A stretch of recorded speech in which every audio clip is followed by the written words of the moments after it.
Hi,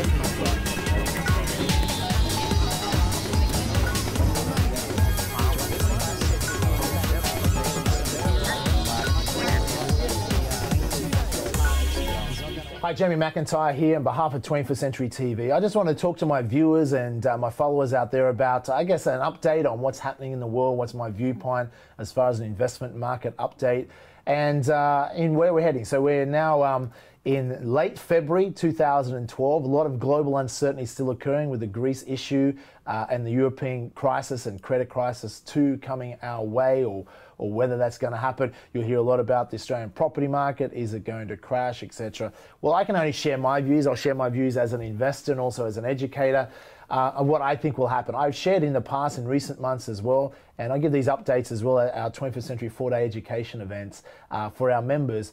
But in particular, to give you a bit of insight, what I've suggested some months ago, and will continue as far as the stock market, let's start with there. What you're going to see is some false rallies. This global credit crisis is not going away in a hurry. Okay, even though there's some good recovery happening in America right now, to think that all our problems are going to be solved in no time flat is just ridiculous. The world has got itself in this mess over many years. It's not going to be solved like that. Stock market, here's my bet. The stock market will rise and fall back down. It will rise and fall back down. There'll be a lot of false starts, so particularly America. The Australian stock market will continue to underperform. But what they'll do is false rallies based on, the solutions seem to be solved. They've done a patch-up deal with the European economic crisis and things looking like taking off again. But then they won't run out of momentum or drop back down, or go up or drop back down. If you understand that, you can profit from that. A great strategy to profit is called channeling, by the way. It's on the 21st Century Home Study, 10 to 4-day, whatever. Learn how to do that strategy. We teach it. Channeling is perfect in this environment. Strategies that also can be very profitable in this type of environment moving forward is selling insurance or selling put options. Share renting is always consistently outperforms many strategies if you know what you're doing and educated about it. So they're great strategies. The whole buy, hold and pray, I call it. Buy into managed funds, sit there and wait to 65 and you should have all this money. That is a flawed strategy. I told people that 12 years ago. And the credit crisis since 2008 has simply highlighted the fact how flawed that strategy is that is pushed by financial planners. Follow financial planners, typical advice, and you'll end up broke like most financial planners. That's the reality of it. That is not a financial strategy. I'd recommend buy, hold, and hope to have money left in the stock market when you come back in the future. It just doesn't work, folks. You have to be smarter, more educated, and more focused on doing better than what the average financial planner is going to sell you into a typical managed fund tied up in the stock market. Property market. Well, you hear the headline grabbers saying how this property market in Australia is going to crash by up to 60%. Well, it sells newspapers, folks. It's about all it does. It's nonsense. It's not going to happen. I don't know how many times we have to talk about this, but I guess telling people that it's what's going to really happen in the property market, in my view, it's going to be fairly flat in the short term. I'm not overly bullish long term, but it will continue to rise. Steady growth is what we want. That's not that exciting, is it? But that's most likely what's going to happen. Professor Stephen Keen, people like this, Jordan Willis, even Harry Den, when I interviewed him recently for 21st Century TV, all believe the Australian property market is going to fall, crash 60%. They base their analysis on the US and what happened over there, and you don't realize it can crash. Yeah, but how do seemingly intelligent people get it so wrong? I mean, I went on the radio several years ago and counted Professor Stephen Keen's comments that the Australian property market was going to crash in 2008. I said it'll rise 20% before it crashes 40, 60%. And, not to say that I'm more right than others, but, I and many others that had that view were proven right. Within 2 years later, Melbourne property market had risen 18%. How do we know what was likely to happen when others get it so wrong? Well, one, we're investors in property, so we have some real life experience and we follow fundamentals. No one has a crystal ball. No one knows what's going to happen in the property market 2, 5, 10 years from now, but there's certain fundamentals that give you ability to preempt the future. And folks, it's not going to crash 60%. If it did, the banks would have a problem, not you. Australian banks would be wiped out, and the Australian government would pretty much be wiped out as well. Why isn't it going to happen? Well, what they misguide is that in the 1980s, they told people to stop buying Sydney properties because Sydney houses were too expensive, they're never going to go up. If you had listened to that advice and stopped buying Sydney houses in 1980, you would have missed out on one of the greatest fortunes you could have ever made, and same with other capital cities around this country. Yes, Australian property prices are high. Yes, they are expensive. And yes, you could even argue that Australian property market is in a bubble. True, true, true. However, will it crash by 60% or any significant amount? The answer is no. And why? Because some simple things. In a normal free market economy, basic economics 101, if there's an increasing demand of a product, generally what will happen, then the supply side will increase the amount of supply to meet that demand and prices would even out. However, in the property market in Australia, we have such pent-up demand, prices have been high for a long time and continue to rise higher. When you say, well, why don't they produce more supply? Well, let's increase the supply of houses. Well, there's some limitations to prevent that. One of those limitations is incompetent state governments that can't get their act together and release enough land. And also they don't have the budgets to afford the infrastructure that's going to cost them to release more land. So the amount of land they release is very restricted and cannot meet supply. We have a housing shortage by 2030 that's expected to grow to 640,000 people. If there's a 640,000 housing shortage by the year 2030, are we going to see a massive property crash? No, we're going to see high prices maintained and locked in even into the future. The other thing that affects supply is, do the banks, the top 4 banks, which happen to control 80-90% of the market, do they have the ability to manipulate the amount of properties that can be developed in Australia? If you don't know the answer is obviously yes. They can turn off supply by restricting the amount of money they lend to developers. Therefore, developers can't get much money, they can't build a lot of stock.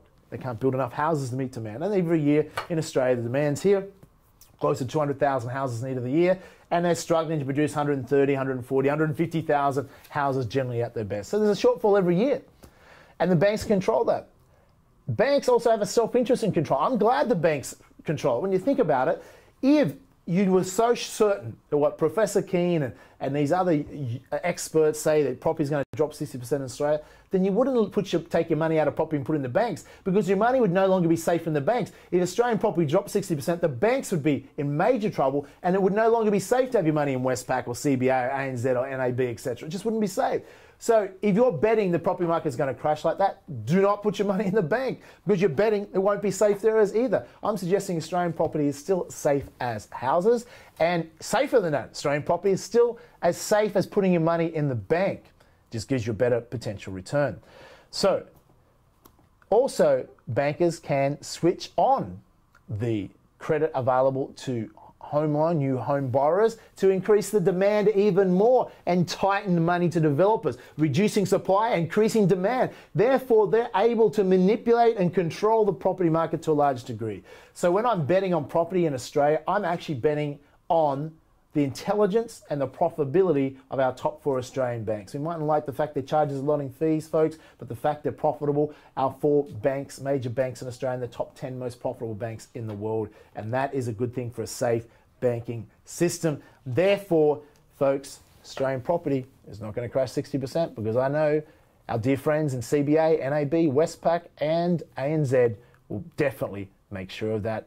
And if they need any help, the government will make sure of that as well. They can open the floodgates to demand at any time, let more immigrants in, which the country needs, by the way, and they can control that. So I sleep at night owning Australian property. However, admittedly, I am smarter now. I'm not recommending go out and borrow millions like I did when I was in my 20s to make money in real estate. I now use strategies where I've learned more sophisticated strategy where I'm able to acquire a lot of land and eventually build houses on that land without even borrowing a cent, because I don't trust the banks. I don't like to be in debt to the banks, and it's a smart strategy. And those viewers of 21st Century or subscribers can get access to visit landbanking.com.au, and you can learn a little bit more about that strategy. That's what I see is happening on the property market and the stock market. As far as will the world go into global credit crisis too? Well, here's the reality. Is Greece going to go bankrupt or default, whatever? Let me tell you the truth. Greece is already bankrupt. Let's just get over with it eventually some point.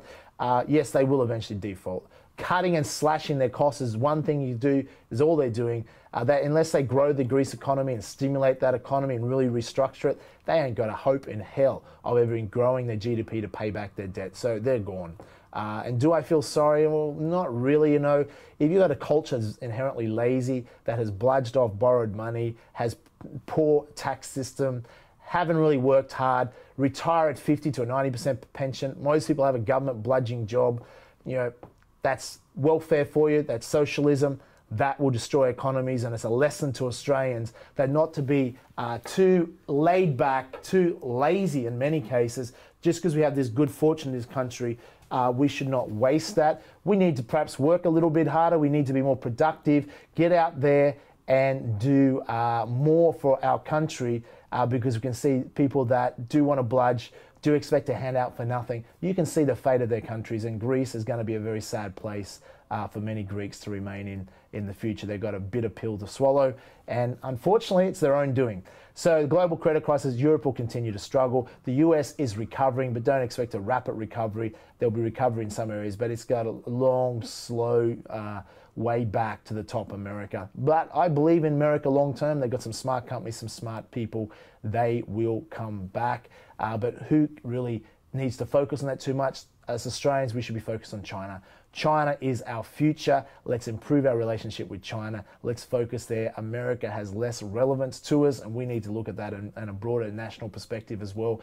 China is where we should be focused on in Asia, and we've got to get smarter about improving that relationship with China and increasing our exports of what we do, particularly with the mining industry. As far as the local economy, there's a lot of debate about manufacturing and tourism and retail, etc. Well, folks, we just got to accept in an evolving economy, there's the good with the bad. Blaming the loss of manufacturing jobs because of the mining boom, well, that's just nonsense. I mean, regardless, how about we start to become a little bit more effective? And here's another controversial thing, but I'm telling you now, we can't allow unions to have so much power in this country if we ever expect to remain globally competitive.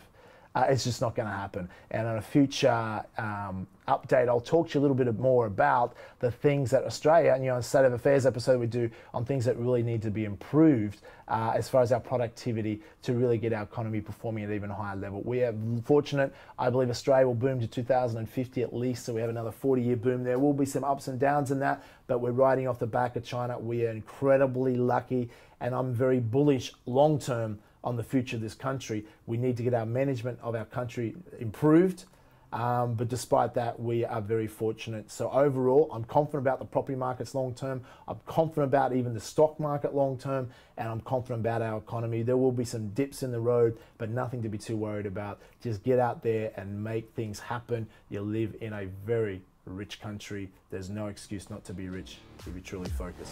Go for it.